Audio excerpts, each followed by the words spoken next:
Hey, my name's Rajesh. I'm a direct lender based in Los Angeles, and today I'll be talking about how to be a good borrower. And to be a good borrower, you have to be a not bad borrower.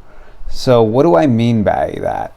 Here is what we have, what I've called a universal needs list. Depending on the type of loan, you will need different types of documents to show as evidence for your ability to qualify for that program. And if you're a bad borrower, you will not have these. And having all the documents on this list particular to your loan, it makes it easy for us to get you terms, because now we can look this over and we can say, hey, the program that you originally wanted, you don't qualify for.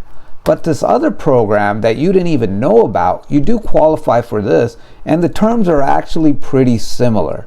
But we don't know that because you have to give me what I need up front so that I can qualify you for the right program. And if you like those terms, you can pull the trigger. If you do not send those docs to me, you might not like the terms of this program, but then you find out, hey, there was this other program that I could have qualified for, but this guy didn't even know about that you would qualify for because he did not have all the correct documents. Then you're like, you just wasted my time. I do not want to waste your time. So that's why sending documents are so important.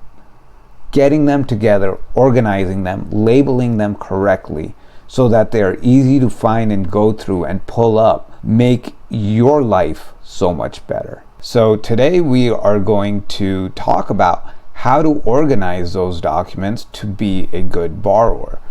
So a bad borrower would just upload their personal ID, their proof of income, a list of all the properties they currently own, documents for their entities, for their LLC, all mixed together, or worse, they won't have anything. They won't have any of that put together. But the ones that are somewhat experienced will sort of put them all up in the same folder. They won't have the proper file names. They'll be mixed together, and they'll be missing some documents. And they'll say, hey, we gave you all these documents, but you didn't give us the documents that we need. Because if you're trying to buy a 3-unit multifamily or a 4-unit multifamily, and you don't have proof that you have $200,000 in the bank, and you're trying to buy a $5 million building, well, I need to see how much money you actually have to see which program you qualify for. And so here's what a good borrower will do.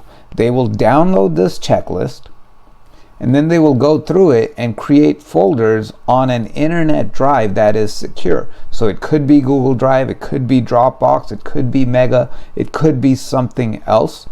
I do not care particularly which one you use. Just have something that is on the cloud, and as well as a copy on your own desktop, and start making these new folders. So you're going to be like personal docs, or personal info.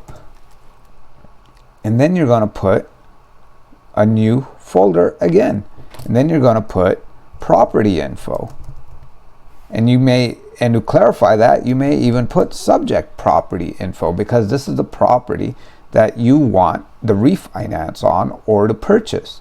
So we need the information related to that. Then we need to know financial info.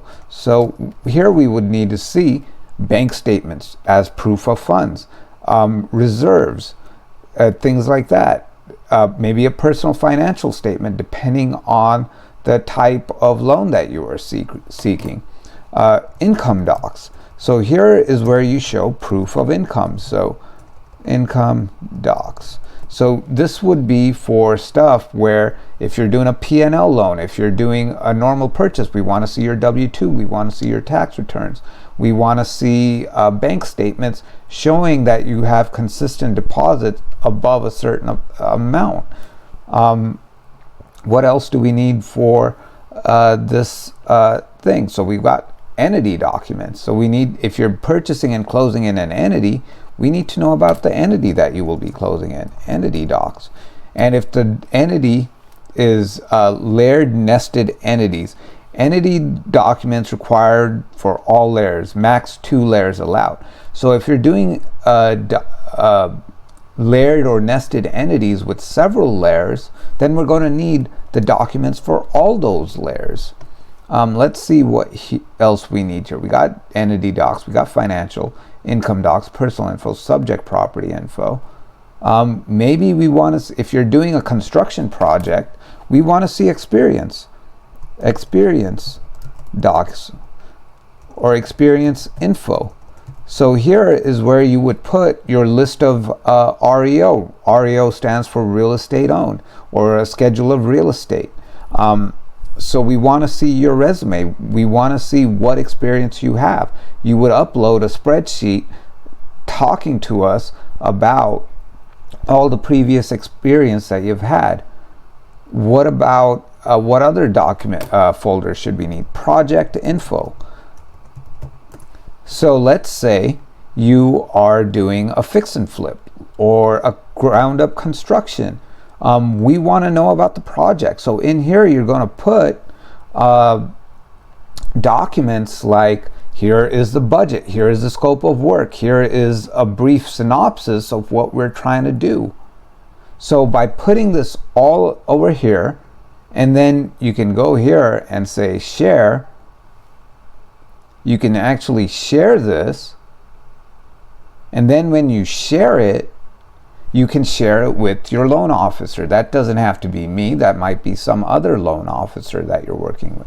But by keeping your documents organized like this and having all the documents on this list particular to your loan, it makes it easy for us to get you terms.